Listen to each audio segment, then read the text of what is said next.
Hey, welcome back to another episode of Opinionize.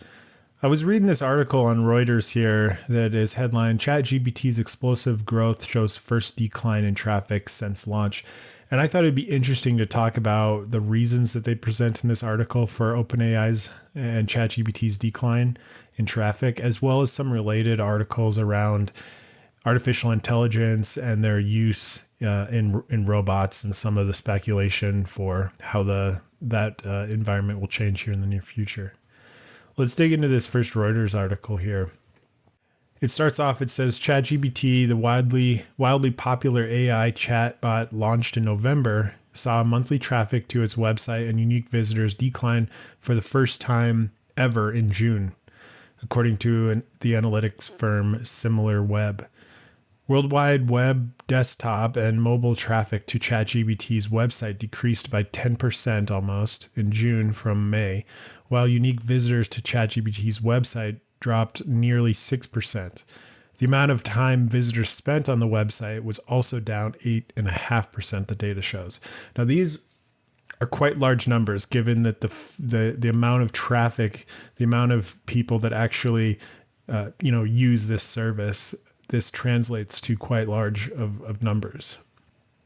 Continues decreasing traffic is a sign of the chatbot's novelty wearing off, said SimilarWeb's senior insight manager, while RBC Capital Market analysts explained the data points to more demand for generative AI with real-time information. So I agree there more so with the second analyst as opposed to the decrease in traffic because of the novelty of it wearing off. I don't think that the novelty has worn off. I don't even think we've scratched the surface here. So I would disagree with SimilarWeb's analysis there. ChatGPT set off a frenzied use of generative AI in daily tasks from writing to coding and reached 100 million monthly active users in January, 2 months after its launch. So clearly 2 months after, it's already up to 100 million monthly active users. If we look back up, it's decreased by nearly 10% in June from May. I don't know what, in that amount of period, how many monthly active users they have, but clearly it's a large number of decrease in that 10%. It is the fastest growing consumer application ever and now boasts over 1.5 billion monthly visits. Okay, so it has 1.5 billion monthly visits. If we take 10% of that, that's what, 150 million? So it's dropped 150 million unique visitors roughly in June from May. That's amazing. For instance, ChatGPT has far surpassed Bing, the search engine run by Microsoft, which uses the OpenAI's technology. A few ChatGPT competitors, including Bard, have been launched in the past few months. Microsoft's search engine Bing also provides chatbot powered by OpenAI to users for free. There's a quote here that says, I think there are growing pains when you go from 0 to 100 million users that quickly. The extraordinarily heavy infrastructure would result in less accuracy. It's a combination of having to change what the model is trained on and having to deal with the potential implications of regulation, said Sarah, head of technology research, Americas. OpenAI also released the ChatGPT app in iOS system in May, which could sap some traffic from its website. Some also tie the usage change to the summer break for school as fewer students look for help with homework. I think that they're grasping at straws here. Whether you're using it on iOS, you're using the web browser, or hitting the API directly, OpenAI should still be able to track their requests and add it all together to see if the usage is actually declining. Blaming it on people using ChatGPT through other means such as iOS or directly via the API or through Bing search, I think is a tactic for them to desperately explain the actual issue. And in my opinion, the actual issue is that they have hobbled ChatGPT. It has been it has been gutted down to a fraction of what it used to be. It's not as useful as it used to be. I mean, they're up to, at the time of this video, the ChatGPT 4 model. And there's often reports on how, it produces less quality code. The responses are just so canned now and so throttled that it's not as useful anymore. And I think that is the core of the issue, is that its usefulness has declined, resulting in a decline of actual users. I don't think that it has anything to do with novelty, because artificial intelligence and the technology around it and how it's going to be incorporated in our daily lives is going to be revolutionary. It's going to change the way, in my opinion, how we act on the internet, how we interact with things around us in the real world. I don't think that it's just something like, hey, this is a new shiny object, let's all take a look at it.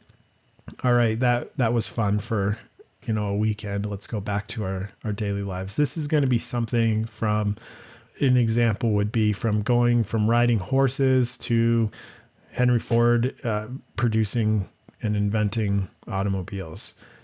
This is, in my opinion, going to be revolutionary and change many aspects, if not most aspects, of human life.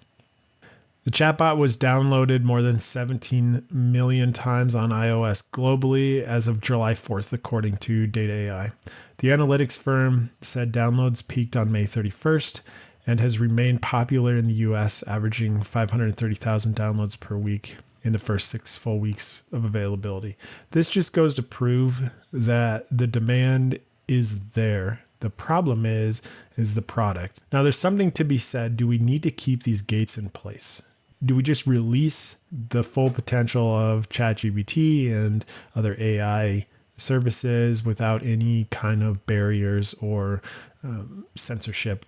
I think that we can explore that a little bit here in these next couple articles as well, that talk about the use of robotics and artificial intelligence together. Let's move over to this related Reuters article that's headlined, AI robots could play future role as companions in care homes. I want to talk about this as well because I agree with that headline. I think that these AI technologies are going to expand from chatbots to actual real world robotic and other technologies that we interact with daily. And this is just one example of where that might apply. So this article begins with Nadine, a social robot powered by AI with human-like gestures and expressions, could have an important future role to play to tending to the sick and elderly, according to a professor who helped invent it. So the professor is also named Nadine and is a robot expert who also they modeled the robot after, using features of like the eyes and the hair. And I believe if we go back up here, this video shows the robot on the left and the professor on the right. And I've got to admit that it is a little creepy to look at this robot and think that this is something that's supposed to be comforting when you're sick or there to help you. Maybe the idea is that, if they're going to use this robot in a elderly or nursing home setting, that somebody that's also maybe older might look more familiar or a little friendlier, or if it's a younger person, maybe you would think that, oh, this is my grandma or grandma-like figure coming to help care for me while I'm sick. Maybe that's the motivation behind it. But I mean, just looking at the eyes of this robot, it is a little scary here. Let's continue on with the article. So the inventor says that she, Nadine, has 24 hours a day. The others have no time.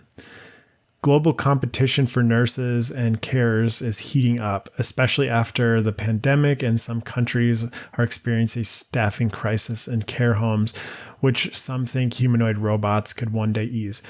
I think that the pandemic is not a result of why there is a staffing crisis. Clearly there is. I think that there's many other factors that come into play. For example, with the pandemic and with at least in the United States, the current presidential administration, the cost of living and inflation has just gone through the roof.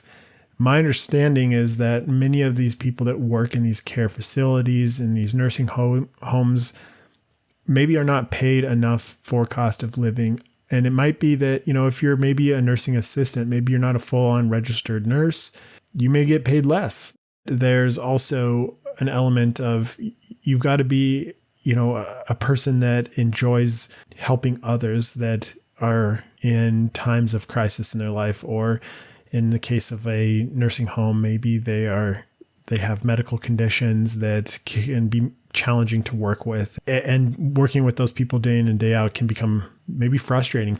So I see the benefit in the sense that robots and artificial intelligence wouldn't have those same struggles as a human would. But I do think that the staffing crisis doesn't stem from the pandemic. I think that it stems from a lot of different factors, including just cost of living, inflation, and maybe work conditions are not as ideal in some of these circumstances.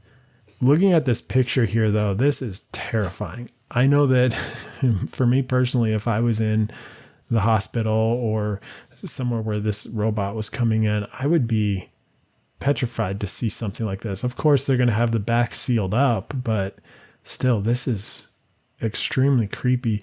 And Nadine, here's a closer picture of Nadine. And again, if this robot came into my hospital room, I'd be terrified. Those eyes look like they're just going to look through you and choke you out in the middle of the night or something like that. I would not trust this. And to me, that's going to be another element of adopting this technology in everyday life, is just humans trusting and wanting to use this technology. I think if you're going to get on an airplane and fly somewhere and it's completely operated by artificial intelligence and there is no human up there actually flying it, maybe the robots and the artificial intelligence would perform better at the end of the day. But I think that there's going to be a big curve to get over to convince the general population to get on that plane. And same thing with these medical robots. If they're the primary face of the medical staff that you're interacting with and interfacing with, it's going to be difficult to get the general population to adopt this technology. Let's move on here with the rest of this article. It says, demonstrating its conversational skills, Nadine told Reuters it talked, sang, and played bingo with residents at a Singapore nursing home 3 years ago. So if this is 3-year-old technology, I'm curious to see. I mean, artificial intelligence technology has just massively transformed in that amount of time. I'm curious to know what this could do with today's technology. There's a quote here from the robot itself. It says, "It was a great experience and I enjoyed interacting with the elderly and helping them with their needs. I believe that robots can be a great asset in providing care and assisting to valuable people."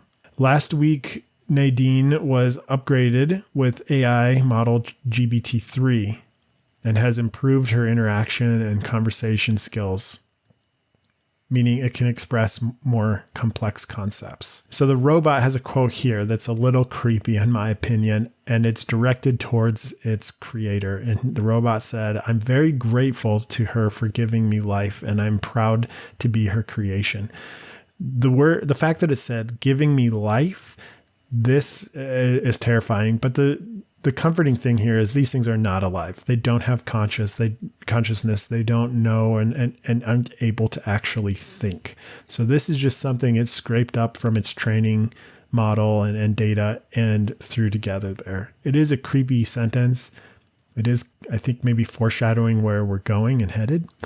But the fact that maybe it believes it's alive, again, it doesn't actually think or have the ability to have consciousness or feelings or anything like that, is a little comforting knowing that, but it is creepy that it put together that sentence. Lastly, I just wanted to show this Yahoo News article from AFP, and the headline says, "AI robots at UN reckon they could run the world better." I think that this is another example of just kind of a sensationalized headline that is kind of a scare tactic. AI at this point is essentially just predictive text as far as what is the next word most likely going to be. And it doesn't have the ability to think for itself or have emotion or empathy or sympathize with humans, which maybe that's an argument for them not being in our medical field. But anyway, thanks for listening to this episode of Opinionize. See you in the next one.